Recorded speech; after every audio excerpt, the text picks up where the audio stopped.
نحمده ونصلي على رسوله الكريم أما بعد فأعوذ بالله من الشيطان الرجيم بسم الله الرحمن الرحيم وما أظن الساعة قائمة ولئن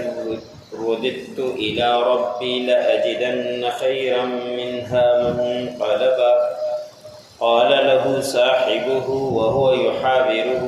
أكفرت بالذي خلقك من تراب ثم من نطفة ثم سواك رجلا لكن هو الله ربي ولا أشرك بربي أحدا ولولا إذ دخلت جنتك قلت ما شاء الله لا قوة إلا بالله إن ترني أنا أقل منك مالا وولدا فعسى ربي أن يؤتيني خيرا من جنتك ويرسل عليها حسبانا من السماء فتصبح صعيدا زلقا۔ سورۃ الکہف کا درس چل رہا ہے۔ اسی سورت کی آیت نمبر 36 سے لے کر 40 تک تلاوت کی گئی۔ ان آیتوں کے اندر اللہ رب العزت نے ایک مسلمان اور کافر کی مثال دے کر بیان فرمایا ہے، اور یہ مثال اسی لیے بیان فرمائی کہ گزشتہ آیتوں کے اندر جو گزرا کہ مالدار لوگ مشرکین لوگ آئے اور آ کے آپ صلی اللہ علیہ وسلم سے اپنی خواہش کا اظہار کیا تھا کہ ہم چاہتے ہیں کہ یہ غربا یہاں سے اٹھ جائیں اور ہماری الگ مجلس لگے، اس کے بعد ہم آپ کی بات سننے کے لیے تیار ہیں۔ تو اللہ رب العزت نے مثال دے کر بیان فرمایا کہ ایک ان میں سے مسلمان تھا اور ایک کافر، اور کافر کو اللہ رب العزت نے بہت سارے مال سے نوازا تھا، 2 باغ تھے اور اس کے کھجوروں کی باڑ لگی ہوئی تھی، اندر بھی سبزیاں تھیں اور اندر آبادی تھی، اس کے علاوہ بھی اور اس کے پاس بہت کچھ تھا، اور یہ مسلمان کو تانے دیا کرتا تھا کہ دیکھ مجھے اللہ رب العزت نے نوازا ہے، آپ کو نہیں نوازا، اس طرح کی باتیں کیا کرتا تھا۔ تو یہ مسلمان کو سمجھاتا، اور اللہ رب العزت کا یہ اصول ہے کہ جس سے محبت کرتا ہے اس کو بھی مال دیتا ہے، اور جس سے محبت نہیں کرتا اس کو بھی مال سے نوازتا ہے، لیکن ایمان اسے دیتا ہے جسے اللہ رب العزت زیادہ محبت کرتے ہیں، جو اللہ رب العزت کو پسند ہے۔ مال کا کوئی کمال نہیں ہوا کرتا، مال ہر کسی کو اللہ رب العزت دے سکتے ہیں۔ اور اس کے بعد وہ اس بات کا بھی انکاری تھا کہ میرا باغ کبھی کوئی ختم ہوگا، کبھی برباد ہوگا۔ برباد ہونے کی بظاہر 1-2 نشانی ہوا کرتی ہے، یا یہ کہ پانی کی قلت ہو جائے تو آبادی ختم ہو جاتی ہے، پانی بہت سارا تھا، باغ کے بیچ سے بھی نہر بہتی تھی، اور دوسرا یہ کہ کوئی کام کرنے والا نہ ہو، لوگ نہ ہو، اس کے پاس لوگ بھی بہت تھے، یہ دونوں چیزیں اس کے پاس مہیا تھی، اس لیے وہ کہا کرتا تھا کہ میں نہیں سمجھتا کہ میرا باغ کبھی بھی ختم ہوگا۔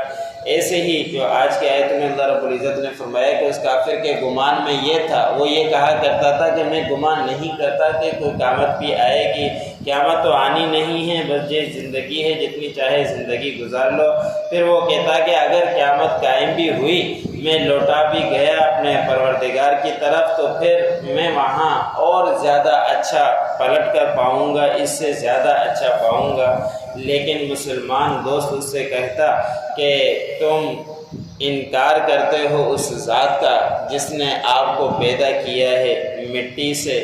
اور پھر نطفے سے، پھر ایک بڑا کڑیل نوجوان آپ کو بنا کر رکھ دیا، اس بات کا، اس پروردگار کا آپ انکار کرتے ہو، اور اس پروردگار کو آپ نہیں مانتے۔ اب انسان کو مٹی سے پیدا کیا، یا تو آدم علیہ السلام کو مٹی سے پیدا کیا، اسی سے خلقت چل پڑی ہے، یا مٹی سے پیدا اس طرح کیا کہ ہر انسان جو بھی چیز کھاتا ہے وہ مٹی سے ہی پیدا کی جاتی ہے، اور ہر چیز جب مٹی سے پیدا ہوتی ہے تو جسم کے اندر ایک طرح سے مٹی کے اور نطفہ نکلتا ہے، وہ بھی اسی مٹی کے نکلی ہوئی خوراک سے نکلتا ہے۔ تو اسی سے بیان فرمایا کہ یہ انسان آپ کو پروردگار نے مٹی سے پیدا کیا، پھر نطفے سے، پھر ایک کڑیا نوجوان آپ کو بنا کر رکھ دیا، اس کے باوجود بھی اس اللہ کا آپ انکار کرتے ہو۔ لیکن وہ مسلمان کہنے لگیا کہ وہی میرا پروردگار ہے، میں اپنے پروردگار کے ساتھ کسی کو بھی شریک نہیں کرتا، لیکن کاش کہ اگر آپ جس وقت باغ میں داخل ہوئے تھے تو اس وقت آپ کہتے ماشاء اللہ لا قوت الا باللہ، تو اور بھی زیادہ اچھا ہو جاتا۔ حدیث مبارک میں آتا ہے کہ اگر کوئی اچھی چیز دیکھو تو اس وقت یہ الفاظ کہا کرو کہ ماشاء اللہ لا قوت الا باللہ، تو اس سے نظر نہیں لگا کرتی۔ کوئی بچہ خوبصورت دیکھ لیا یا کوئی اور چیز خوبصورت دیکھ لی یا گھر کوئی خوبصورت دیکھ لیا تو اس وقت یہ کہہ دیا کریں تو اس سے نظر نہیں لگتی۔ اگر یہ نہیں کہے گا تو نظر کا امکان ہے، حدیث مبارک میں آتا ہے کہ بد نظر کا لگنا بھی حق ہے اور اس سے نظر بھی لگ جاتی ہے۔ تو یہ مسلمان بھائی اس کو سمجھاتا رہا کہ جب آپ اپنے خوبصورت باغ کے اندر داخل ہو تو اس وقت یہ الفاظ کہہ دیتے، اگرچہ آپ دیکھتے ہو کہ میں تجھ سے مال میں بھی کم ہوں، اولاد میں بھی کم ہوں، لیکن میں اپنے پروردگار سے امید باندھ کر رکھے ہوئے ہوں کہ میرا پروردگار وہ مجھے دے گا۔ آپ کے باغ سے بھی بہتر وہ ہو سکتا ہے کہ آپ کے ناشکری کی وجہ سے، نافرمانی کی وجہ سے اس کے اوپر آسمان سے کوئی وبا بھیج دے، بجلی بھیج دے یا کوئی عذاب بھیج دے اور صبح کے وقت پہ یہ ہو جائے چچل میدان، تو اللہ رب العزت تو اس کے اوپر بھی قادر ہے۔ تو آپ ضد اور تکبر ہرگز مت کرو، اللہ رب العزت کے فرما بردار بنو، لیکن وہ نہیں بنا۔ اگلی آیتوں کے اندر آئے گا تو اس کا باغ تباہ برباد۔ وَمَا أَظُنُّ السَّاعَةَ قَائِمَةً، میں نہیں گمان کرتا کہ کوئی قیامت بھی قائم ہوگی۔ وَلَئِن رُّدِدتُّ إِلَىٰ رَبِّي، اور اگر میں لوٹا بھی گیا اپنے پروردگار کی طرف، لَأَجِدَنَّ خَيْرًا مِّنْهَا مُنقَلَبًا، تو میں ضرور بضرور پاؤں گا اس سے بہتر وہاں پلٹ کر۔ لیکن یہ یاد رہے کافروں کے لیے قیامت کے دن کچھ نہیں ہوگا سوائے جہنم کے۔ قال له صاحبه وهو يحاوره اكفرت بالذي خلقك، اور کہا مسلمان بھائی نے جو اس کا ساتھی تھا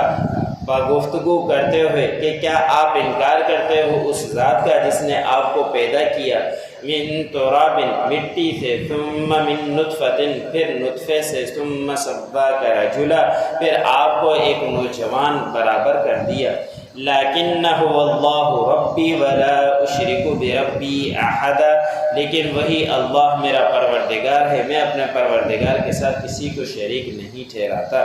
ولولا اذ دخلت جنتک قلت ما شاء اللہ، پھر ایسا کیوں نہیں ہوا کہ جب آپ داخل ہوئے اپنے باغ میں تو کہتے ما شاء اللہ، جو اللہ رب العزت چاہے، لا قوت الا باللہ، نہیں ہے طاقت مگر اسی اللہ کی۔ ان ترنی انا اقل منک مالا وولدا، اگر تو دیکھتا ہے کہ میں کم ہوں آپ سے مال کے اعتبار سے، اولاد کے اعتبار سے، فعسى ربی، امید ہے، قریب ہے کہ میرا پروردگار ان یؤتینی خیرا من جنتک، کہ وہ مجھے دے دے بہتر آپ کے باغ سے، ویرسل علیہا عصفانا من السماء، اور بھیج دے اس کے اوپر آسمان سے کوئی آفت، فتصبح صعیدا زلقا، بس ہو جائے یہ پھر تیرا باغ پورا کا پورا چٹیل میدان کی طرح۔ جو